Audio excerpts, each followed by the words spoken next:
Now, on the slavery tip, let me just go on and put the smash down on that bullshit. Because the fact is this, that it's not something that you can just sweep under the rug. It was the global fucking economy. And the fact that you're still on the fence lets me know that I can't trust you. You're still right in it. You can't sweep something massive as the global fucking economy, meaning that North America, South America, Africa, Europe, and Asia was involved. It is no way in fucking hell that you can sweep the global fucking economy under the rug. I think to myself, if I were up here in front of you right now, and this is going to become very important as I move into the other slides. If I stomped a puppy to death out here, up here, just a little puppy, and stomped it right here to death in front of you, most of you would need therapy. And I would be arrested probably faster than killing a black man for killing a puppy. Now, I want you to look at this photo very closely, and I want you to see who's in it. More important than the man hanging, because you got to understand the lynchings that occurred in America happened after slavery, not during.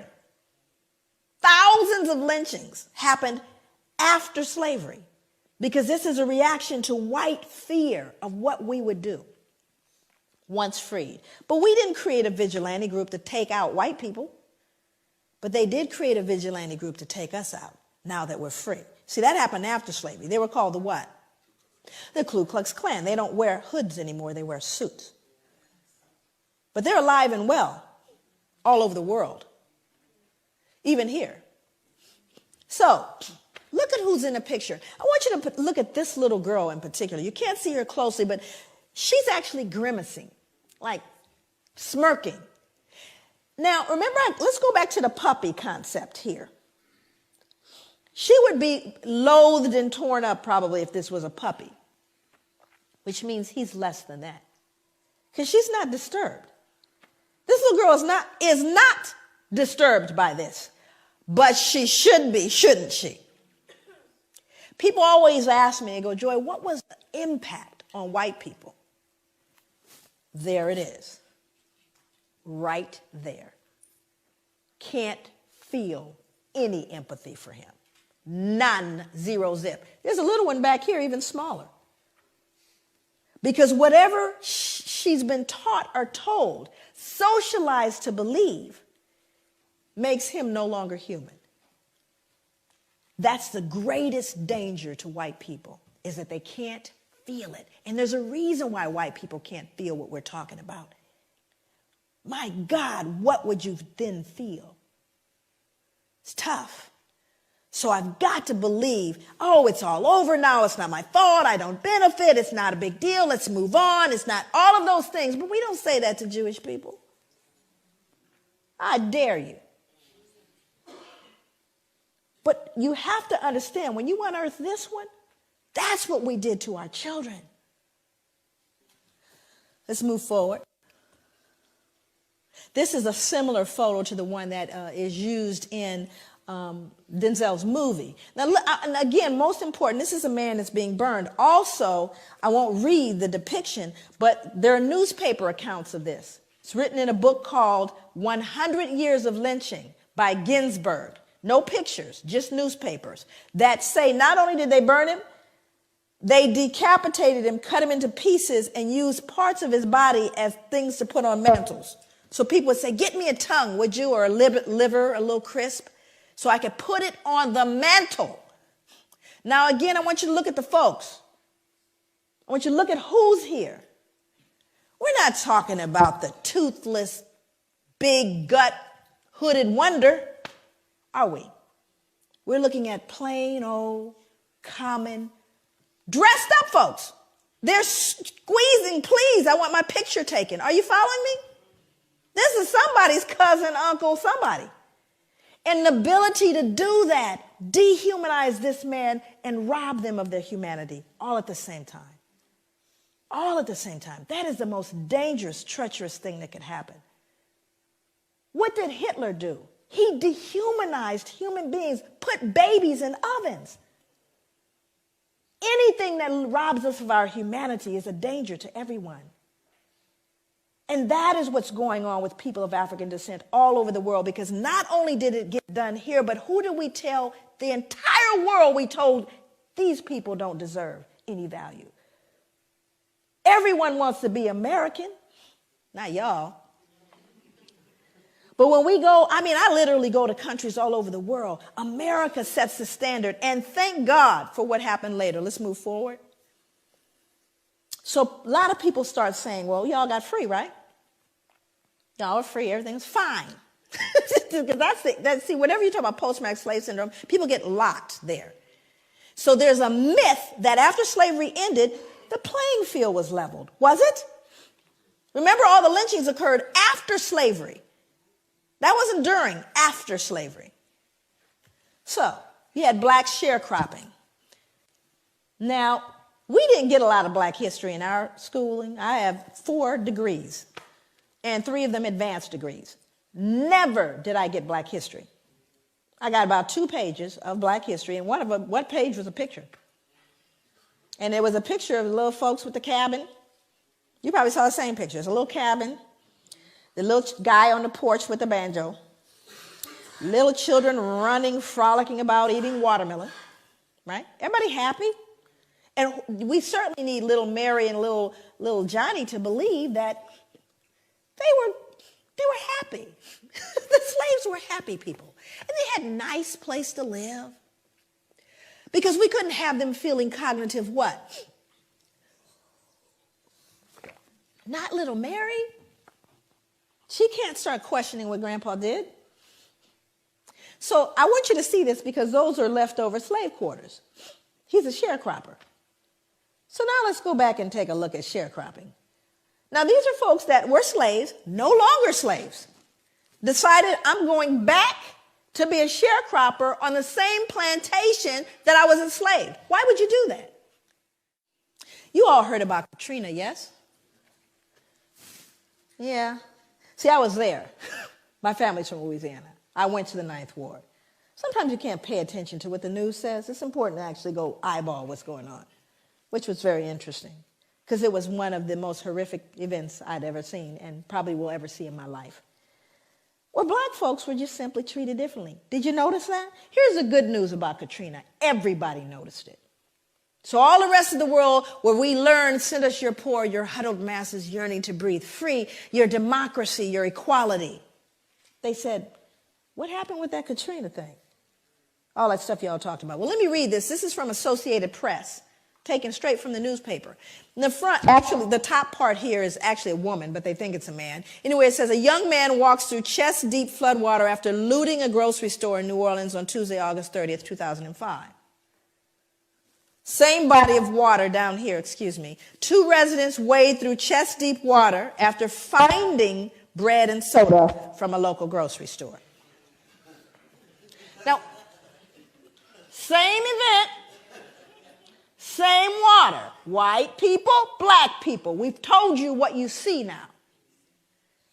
That removes your what? Dissonance, because these people can't be perceived as looting. They're white people. White people don't loot. Now, the truth of the matter is, I don't care what any of them are doing. It doesn't matter, but I'm going to still the social conscience by letting you know, don't forget, this is a looter. Matter of fact, what you last heard was that they were looters and rapists. Did you not? So don't they deserve it? That wasn't back in, slavery though, was it? Now we're going to kind of move into operationalizing that to look at what is it, how do we begin to connect that behavior, that history to what we're dealing with and what you're dealing with right now and what we're seeing.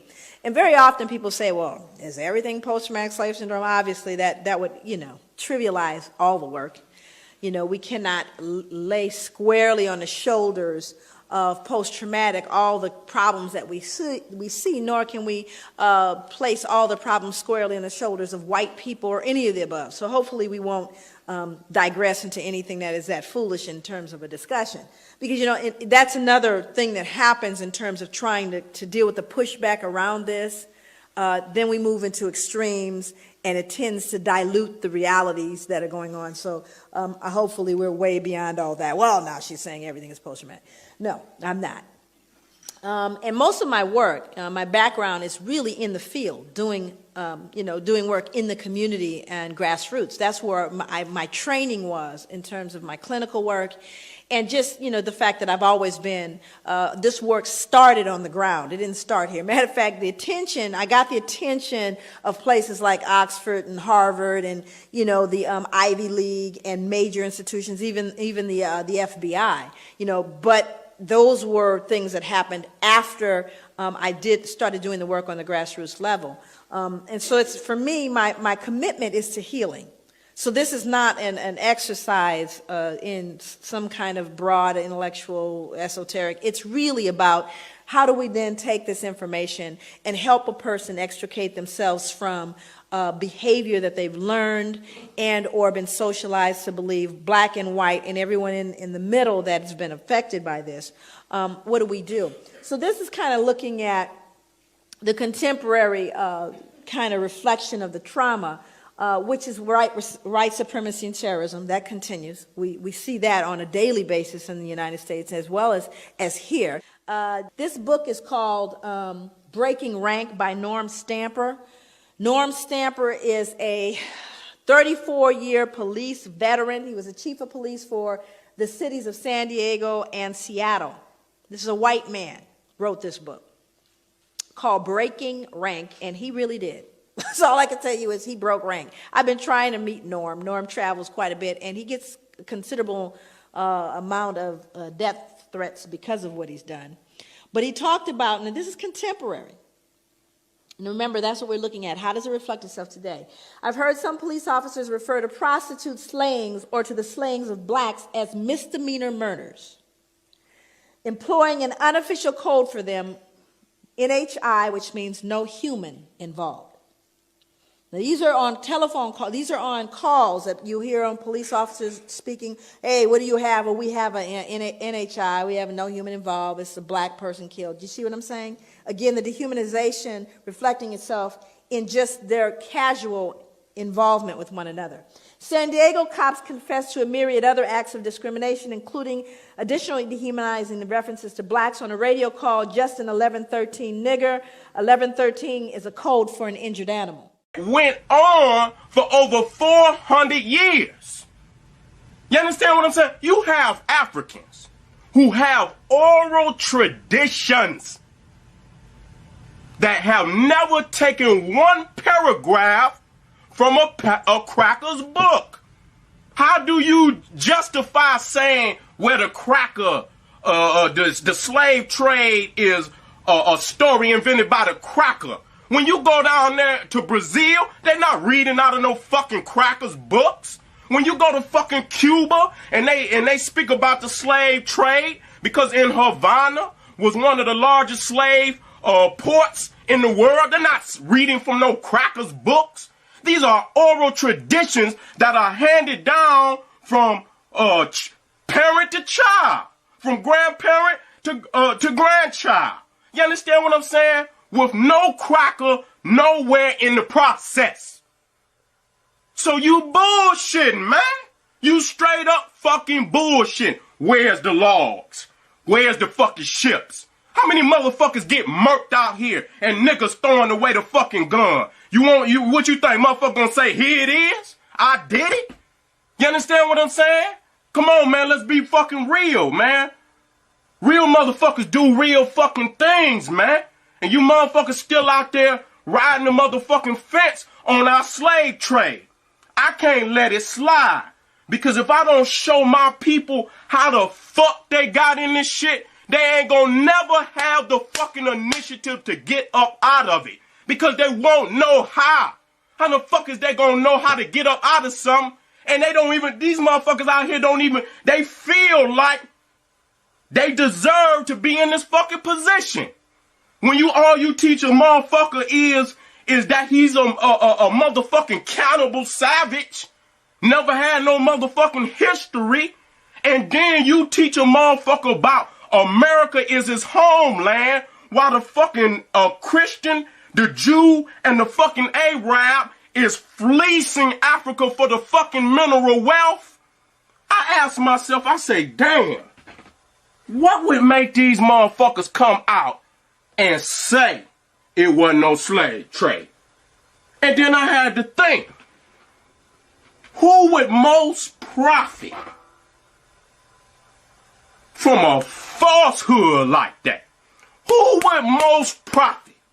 The cracker, the Jew, and that low-lifed Arab, and a old Uncle Tom bitch-made ass nigga getting the fucking crumbs that the slave master give him. You understand what I'm saying? This is a fucking shame that y'all riding the fucking fence on an issue that was as massive as 5 fucking continents. It is no way one man can dictate that information, and it's a global economy. You have documents, you have recollection, because our peoples are storytellers. They passed them tradition down for hundreds, if not thousands of years. If you go into fucking West Africa, those traditions are handed down orally. A griot is to memorize the history of his people orally. And a lot of those oral traditions have never been tampered with. They know exactly what happened. Quit acting as if the cracker got all the information about slavery. Nigga, quit riding the fence. Cause I see you. I see you. I cannot let you, you understand what I'm saying, take my ancestors' memories and just juggle with them when I get a little information and no, dog. You got to be strong, man. You got to fucking boss up with this shit, man. Just like I looked on the motherfucking videos and I seen the motherfucking, the Moors or whatever the fuck you want to call them. Moriscos. All I know is I identify the motherfucker with the hat. You understand what I'm saying? That's just like when niggas bang today. If a motherfucker, if he red, he red. If he blue, he blue. So when I see that motherfucking fez on that motherfucker head, I automatically identify him with a certain philosophy, a certain culture, a certain political view. You understand what I'm saying? And as I show you, them same brothers with them fezes on that's attacking our goddamn people in Africa, you show me the brothers with the fezes on that's trying to repulse them motherfuckers. You can't show me that. You understand what I'm saying? You cannot show me that, because it's deeper than that. Those motherfuckers are Islamized blacks. And a motherfucking Muslim Islamized black, they only respect Islam. They only respect Islam. They look down on every other religion, every other culture as heathen, as idolatrous, and they attack it. The fucking Moors came down and sacked the University of Jenin, which was 500 years old at that time. That's like when the fucking Greeks burned down the fucking Library of Alexandria, man. What the fuck history we lost? That shows you that they were so Arabized that the same university that taught them motherfuckers, because it didn't just go from Egypt across North Africa up into Spain. That motherfucking knowledge went from Egypt into West Africa long before it went up into Spain. Ghana, Mali, Songhai, you even see the Dogon, which teach that their knowledge came up out of the Nile. So that knowledge went from the Nile and it moved into West Africa. And then from West Africa, that's where the knowledge came from that went up into Spain. And these motherfuckers come back down in Africa and destroy the same motherfucking university that taught they ass. That's a Arabized, Islamized, no having knowledge of self, more black ass nigga. That's what he is. They no different than Darfur. And I say, damn, let me go do some research on this J.A. Rogers. Where my fucking book at? I ain't gonna give y'all motherfuckers too much or how I'm gonna bust y'all ass. Cause if you come out in any type of motherfucking debate on me, believe me, I'm not playing no games. I'm a motherfucking mercenary when it comes to this motherfucking history. I'm coming to do damage, goddammit, and I'm gonna have it laid out. So if you ain't thorough about this motherfucking research, don't show up. Cause I'm coming with my people on my back. And I'm not gonna lose. Ain't no motherfucking losing. I'm coming to drop the goddamn facts. You understand what I'm saying? I'm doing J.A. Rogers and World's Great Men of Color because I was looking at Renoco's video on the Moors. And he was saying that the Moors fought side by side with Hannibal. But for some reason, they broke the allegiance. And I say, damn, let me go do the research on it. So I look Massinacius up in World's Great Men of Color by J.A. Rogers, and he drops the knowledge on the Moor, whom they call, at that time, equivalent Numidia, from which Massinacius was the goddamn ruler. And he was in love with Hannibal's niece. But they gave that woman up in marriage to another man, and Massinacius felt betrayed, and he sided with Rome and Scipio Africanus against Hannibal. God damn, man, y'all motherfucker got a long resume of being a traitor. How the fuck is you gonna fight against Hannibal, your brother, your African brother, Moor brother, whatever you want to call it, for the low-life, the imperialistic Rome? Read up, motherfucker. Read up on Massinacius. Another traitor. You understand what I'm saying? Got a long motherfucking resume. Now, I dare you to show me what Moors stood up in our defense when we needed them. Show me. Show me those Moors. I'm looking for them. Now, I respect the historical Moor.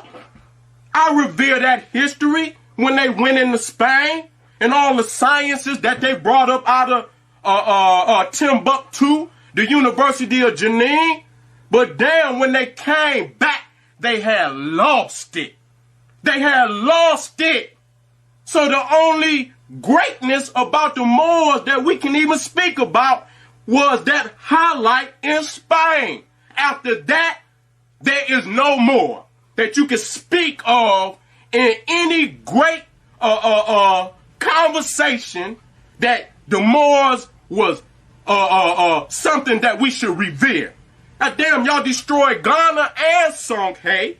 Up under Massinacius, you traded on Hannibal. And then I asked myself, damn, the historical Moor was an Orthodox Muslim. He didn't read out of no Circle 7 Quran. He didn't follow no Noble Jew Ali. They didn't recognize Confucius and Buddha as no fucking prophets. So I asked myself, damn, based on the historical Moor and what they believe, they went to Mecca. They didn't come to no fucking Morocco, even though that was their area in which they inhabited. They all went to Mecca. They took their pilgrimages to Mecca. You ain't hear no motherfucker over here talking about no land over here was their original homeland. Them people knew where the hell they came from, even though they was fucked up in their head talking about they was related to Muhammad rather than call themselves an African. So I asked myself, damn, man, besides saying that y'all the Moor Science Temple, what the fuck truly historical about you is really Moorish? If we are to identify, even if we deal with Massinacius and Numidia, they wasn't reading out of no Circle 7 Quran. They didn't follow no Noble Jew Ali. They didn't revere no damn Buddha or no damn Confucius as no damn prophet. So what about y'all is original from these original Moors? And if you're going to accept Egypt as being a part of the Moorish Empire, if you're going to do that, Amun-Ra is older than Allah. Ptah is older than Allah. Asa is older than Allah. Aset is older than Allah. Heru is older than Allah. Why y'all don't call on the oldest name of the deities? Why you still going to 101s and they talking about Mecca is the original Garden of Eden? And you know damn well in Egyptian texts, they don't speak of no goddamn Mecca or no damn Canaan being no Garden of Eden. We came from the beginning of the Nile, where God happy dwells at the foothills of the mountains of the moon in Central East Africa. That's from the papyrus of Hunefa. They know better than anybody. Read the Egyptian text. That's why I ask, I say, damn, Noble Jew Ali says he's an Egyptian adept. But damn, I ask myself, damn, what was truly about him that was Egyptian? When you deal with the culture, he didn't teach you about the 42 negative confessions of Ma'at. He didn't teach you about Abydos and Aswan Philae, Waset, the Grand Lodge of Waset, the Grand Temple of Luxor, the Valley of the Kings. He didn't teach you about the dynastic, the kings of the dynastic periods. He didn't. What is Egyptian about it? There's nothing. How in the hell you gonna be Egyptian and you talking about Jesus? Ain't no damn Jesus in ancient Egypt. He didn't even exist. And so what the hell is we talking about? Jesus in the times of ancient Egypt, Mecca didn't exist. So why is we talking about Mecca? And then he's an Egyptian adept. I have a right to ask that question. You understand what I'm saying? And if we're gonna say, well, the man literature may be outdated, you knew it was outdated, but you roll with it until I came out on that shit. You understand what I'm saying? When I showed the video that there were Moors in Africa with the fez on, fighting with the peckerwood against our people, you didn't come out and say, well, those were Moriscos until I came out on it. Why didn't you bring this goddamn knowledge and say, well, hey, these are bad Moors, we're good Moors. You understand? This is how you recognize them. You didn't do that. You didn't do that. So don't come out now and try to ride the fucking fence. I'm